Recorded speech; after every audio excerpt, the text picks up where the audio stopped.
Some reinforcements I ordered arrived recently with this Tracked Rapier box set for Team Yankee. Tracked Rapier is a missile air defence system fielded by British forces, and will replace the Spartan blowpipe for my army.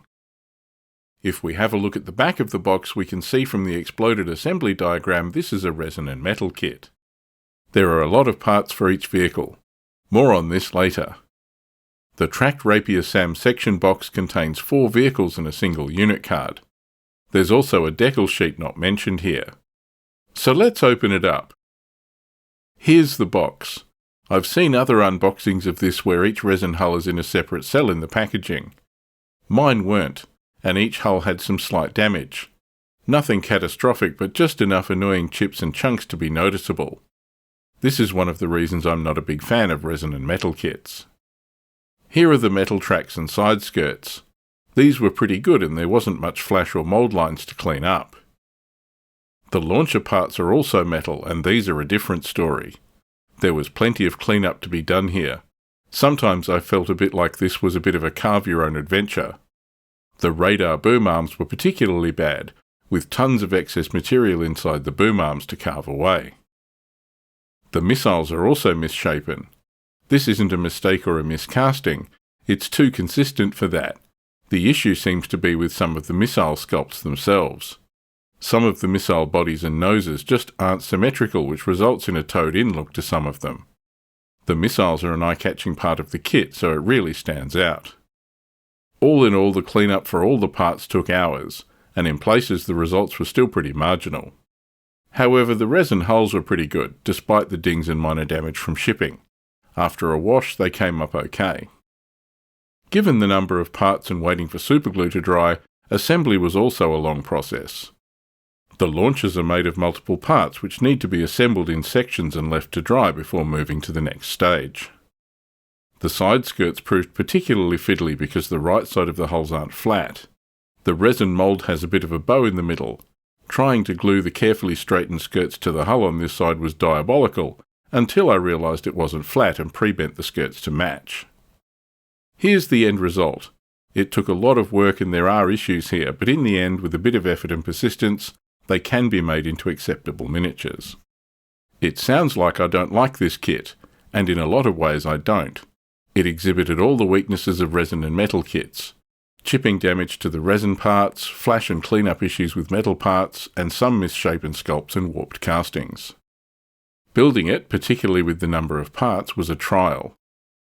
However, I do understand it's not economical for manufacturers to spend the money on an injection mould to deliver a secondary support vehicle like this in plastic.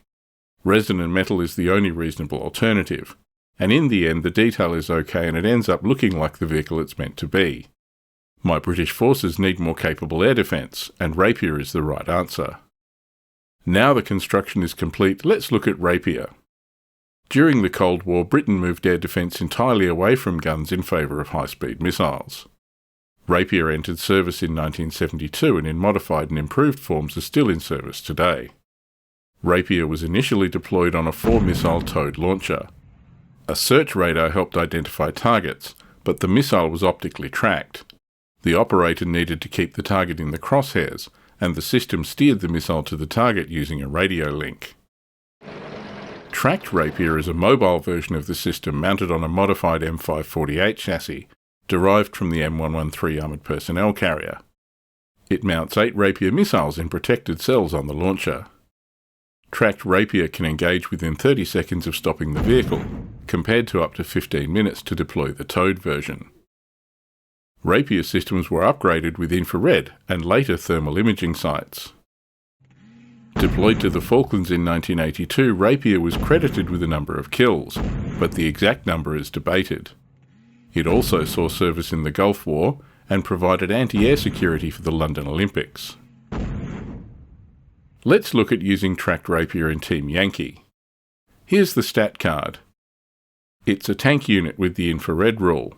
This means at night the unit rolls 2 dice for visibility, keeping the highest score. Courage, morale and remount are all 4+. Skill is 3+, and Tracked Rapier can't assault or counter-attack. It's hit on a 4+, standard for British units in Team Yankee. Armour protection is 1 all round, so not a lot of armour here. Keep this out of harm's way and behind cover where possible. Tactical speed is 10 inches or 25 centimetres, with dash speeds from 14 inches through terrain up to 24 inches on the road. Crosses are 3+. If we look at the weapon system, Rapier has a range of 64 inches or 160 centimetres. You need to put this somewhere with long sight lines to make sure you get the benefit of this long range. Halted rate of fire is 3, and the system can't fire at all if it moved. This is something to be aware of. There's probably a good case for using blitz move here rather than regular movement, so you can still fire. If you fail the blitz, you don't move, but you can still fire just with the +1 penalty to hit. Otherwise, find a good defensible position for them away from enemy troops and use their long range to engage air targets. Firepower is a 3+. The missile also has the guided AA rule. This means the unit fires its full rate of fire against aircraft and helicopters, and has no to-hit penalty for range over 16 inches or 40 centimetres. But it does mean the missile can't hit tanks or infantry, only flying targets. For its effectiveness, Tracked Rapier is cheap. 2 Tracked Rapier are 3 points and a section of 4 is 6 points. This is the same points you would have to pay for Spartan Blowpipe, so it makes sense to get this more capable system. So that's Tracked Rapier. It's a key ingredient for air defence for a balanced British Team Yankee list. It has a long range, but just be aware it can't fire and move. Use it from cover and blitz if you need to reposition.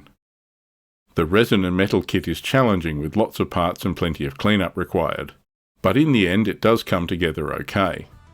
Given the number of helicopters and aircraft in the game, good air defence is vital in a playable list, so my Spartan Blowpipe guys will be glad to get Tracked Rapier in support on the table for my next game.